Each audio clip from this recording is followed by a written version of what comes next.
Hello friends, welcome back to your own YouTube channel. So our today's topic is going to be offense. तो आज हम पढ़ेंगे offense के बारे में।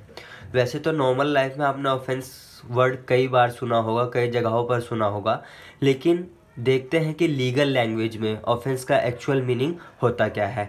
तो सबसे पहले मैं आपको यह बताना चाहूँगा कि ऑफेंस जो है दो जगह डिफाइंड है लॉ में। पहला है सेक्शन 2N ऑफ CRPC यानी कि क्रिमिनल प्रोसीजर कोड। दूसरी जगह जहाँ डिफाइंड है वो है section 40 of Indian penal code यानी कि IPC। तो देखते हैं सेक्शन 2N ऑफ CRPC में क्या लिखा है।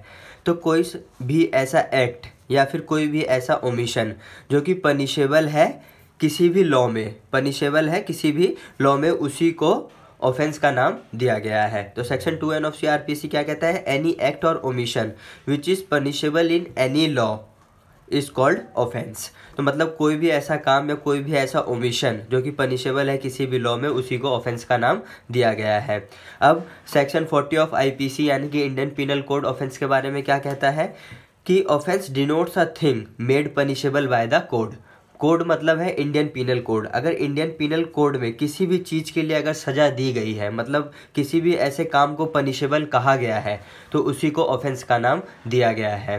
तो ऑफेंस भी दोस्तों कई प्रकार के होते हैं। तो हम देखते हैं क्लासिफिकेशन, मतलब ऑफेंस को कैसे इन्होंने कैटेगराइज किया है और कितनी कैटेगरी में इसको डिवाइड किया है। तो पहला जो ब्रॉड कैटेगरी है वो है लेस सीरियस ऑफेंस, और जो दूसरी ब्रॉड कैटेगरी है वो है मोर सीरियस ऑफेंस। अब लेस सीरियस ऑफेंस में भी कुछ ऐसे कैटेगरीज हैं जो कि लेस सीरियस नेचर के हैं, जिसमें कि पहला आता है नॉन कॉग्निजेबल ऑफेंसेस और दूसरा आता है बेलेबल ऑफेंसेस। अब बेलेबल ऑफेंसेस में ऑब्वियस है कि बेल की ही बात की गई होगी। अब बेल भी दो प्रकार की होती है। पहला होता है एक नॉर्मल बेल जो होती है, और जो दूसरा होता है वो होती है एंटीसिपेटरी बेल। एंटीसिपेटरी बेल दोस्तों याद रखना हमेशा हाई कोर्ट या फिर कोर्ट ऑफ सेशन के द्वारा ही दी जाती है। इसकी अथॉरिटी मतलब हाई कोर्ट या कोर्ट ऑफ सेशन होती है। तो एंटीसिपेटरी बेल के लिए हम कहाँ अप्लाई कर सकते हैं? या तो हाई कोर्ट पर या फिर कोर्ट ऑफ सेशन पे। आगे हम पढ़ेंगे डिटेल में इसके बारे में। तो सबसे पहले हम देखेंगे बेलेबल और नॉन बेलेबल ऑफेंसेस के बारे में। तो bailable offences and non bailable offences.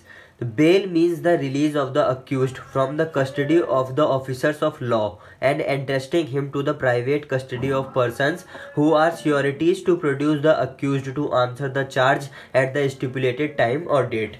तो बेल का मतलब नॉर्मल लैंग्वेज में अगर मैं कहूँ तो यही होता है कि एक अक्यूज्ड मतलब एक आरोपी को पुलिस ऑफिसर्स की कस्टडी से छुड़ाकर किसी ऐसे पर्सन की कस्टडी पे सौंपना, मतलब ऐसी प्राइवेट कस्टडी में सौंपना जो कि उस पर्सन की श्योरिटी यानी कि जिम्मेवारी लेता है कि जब भी उसे ऑफिसर्स ऑफ लॉ यानी कि पुलिस ऑफिसर्स या फिर और कोई लॉ का ऑफिसर्स के द्वारा बुलाया जाएगा, जिस डेट या जिस टाइम पर बुलाया जाएगा वह उसकी श्योरिटी लेगा कि हाँ मैं इस अक्यूज्ड को इस टाइम पर, जिस टाइम पर भी ऑफिसर्स ऑफ लॉ के द्वारा बुलाया जाएगा, मैं लेकर वहाँ पर हाजिर रहूँगा। तो बेल नॉर्मल लैंग्वेज में यही है कि ऑफिसर्स ऑफ लॉ की कस्टडी से छुड़ाकर किसी ऐसी श्योरिटी की कस्टडी में देना कि जब भी ऑफिसर्स ऑफ लॉ के द्वारा बुलाया जाए वो वहाँ पर उसी टाइम और उसी डेट पर पहुँच जाए, तो उसको बेल कहा गया है। अब एंटीसिपेटरी बेल क्या होता है?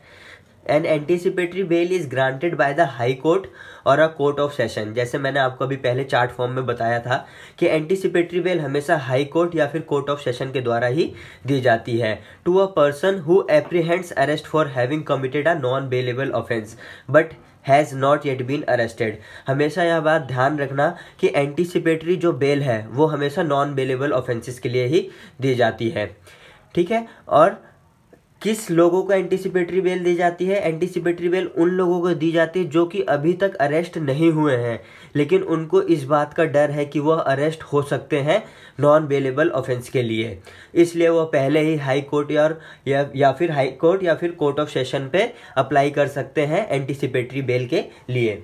लेकिन एंटीसिपेटरी बेल देने से पहले हाई कोर्ट और कोर्ट ऑफ सेशन यह जरूर सुनिश्चित करेगा कि जो दूसरी पार्टी है मतलब अपोजिट पार्टी है उसको अपॉर्चुनिटी ऑफ हियरिंग जरूर दिया जाएगा। समझते हैं इसको एक एग्जांपल से। अब जैसे कि आप यहाँ पर देख सकते हैं दो पार्टी हैं, एक है मिस्टर एक्स और एक है मिस्टर वाई। मिस्टर एक्स और मिस्टर वाई, मिस्टर एक्स यहाँ पर कंप्लेनेंट है और मिस्टर वाई यहाँ पर रिस्पोंडेंट है। कंप्लेनेंट मतलब मिस्टर एक्स ने मिस्टर वाई के खिलाफ कंप्लेन करी है, तो यहाँ पर एंटीसिपेटरी बेल के लिए अप्लाई कौन करेगा? मिस्टर वाई करेगा। मिस्टर वाई लेकिन एंटीसिपेटरी बेल के लिए किसके पास अप्लाई करेगा? या तो हाई कोर्ट के पास करेगा या तो कोर्ट ऑफ सेशन के पास करेगा, ठीक है। लेकिन अगर मिस्टर वाई को एंटीसिपेटरी बेल हाई कोर्ट या कोर्ट ऑफ सेशन देगी, लेकिन उससे पहले मिस्टर एक्स को अपॉर्चुनिटी ऑफ हियरिंग जरूर दी जाएगी, तभी एंटीसिपेटरी बेल दी जा सकती है। बिना अपॉर्चुनिटी ऑफ हियरिंग के एंटीसिपेटरी बेल नहीं दी जाएगी। अब देखते हैं बेलेबल ऑफेंस क्या होता है। A bailable offence means an offence which is shown as bailable in the first schedule और which is made bailable by any other law for the time being in force. तो bailable offence ऐसे offence होते हैं जिनकी bell first schedule में लिखी गई है। कुछ ऐसे ऑफेंसेस हैं जो कि बेलेबल लिखे गए हैं फर्स्ट शेड्यूल में या फिर किसी और लॉ में उनको बेलेबल माना गया है। अब नॉन बेलेबल ऑफेंस, बाकी के सारे ऑफेंसेस नॉन बेलेबल होते हैं जो कि बेलेबल नहीं होते। तो अब हम पढ़ते हैं कॉग्निजेबल ऑफेंस और नॉन कॉग्निजेबल ऑफेंसेस में क्या डिफरेंस है। Cognizable offence means an offence in which a police officer may arrest any person without warrant. इसमें सबसे बड़ी और सबसे जो इम्पॉर्टेंट पॉइंट है कि पुलिस ऑफिसर में अरेस्ट, मतलब वो अरेस्ट कर सकता है बिना किसी वारंट के। कॉग्निजेबल ऑफेंस अगर देखा जाए तो एक तरीके का प्रिकॉशनरी मेजर भी होता है ऑफिसर्स ऑफ लॉ के द्वारा। अगर वह यह देखते हैं कि कहीं पर क्राइम हो रहा है या पर कहीं पर क्राइम होने की आशंका है, तो वह बिना किसी वारंट के ही किसी भी पर्सन को अरेस्ट कर सकते हैं, बिना किसी वारंट के। वो वारंट का वेट नहीं करेंगे क्योंकि यह एक प्रिकॉशनरी मेजर की तरह लिया जाता है। जनरली जो कॉग्निजेबल ऑफेंसेस होते हैं वो मोर सीरियस इन नेचर में होते हैं, मतलब कि उनका जो आउटपुट कह सकते हो, मतलब अगर वह क्राइम हो गया तो उसका जो रिजल्ट आएगा वो बहुत ही खतरनाक हो सकता है। इसलिए कॉग्निजेबल ऑफेंसेस में वारंट की कोई ज़रूरत नहीं होती और कॉग्निजेबल ऑफेंसेस के लिए लॉ में काफ़ी हैवी पनिशमेंट प्रिस्क्राइब्ड हैं। तो कॉग्निजेबल ऑफेंस देखा जाए तो एक तरीके से बहुत ही बड़ा और बहुत ही खतरनाक ऑफेंस माना गया है लॉ में। अब देखते हैं नॉन कॉग्निजेबल ऑफेंस क्या होता है।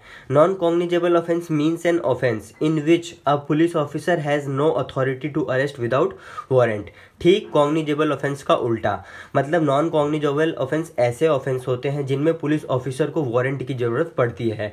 बिना किसी वारंट के पुलिस ऑफिसर किसी भी पर्सन को अरेस्ट नहीं कर सकता है। तो इसमें एक पुलिस ऑफिसर को एक स्पेशल अथॉरिटी की ज़रूरत होती है कि अगर उनके पास वारंट है तभी वो किसी भी पर्सन को अरेस्ट कर सकते हैं, अदरवाइज वो अरेस्ट नहीं कर सकते। तो देखा जाए कॉग्निजेबल और नॉन कॉग्निजेबल ऑफेंस में जो मेन डिफरेंस है वो यही बोलता है कि कॉग्निजेबल ऑफेंस आप बिना किसी वारंट के भी किसी भी पर्सन को अरेस्ट कर सकते हैं और नॉन कॉग्निजेबल ऑफेंस में आपको वारंट की ज़रूरत पड़ेगी। तो उम्मीद करता हूं दोस्तों आपको यह वीडियो अच्छी लगी होगी और आपको समझ में आया होगा। तो जुड़े रहिए मेरे साथ अन्य ऐसी कई नॉलेजेबल वीडियोस के लिए। Thank you so much guys.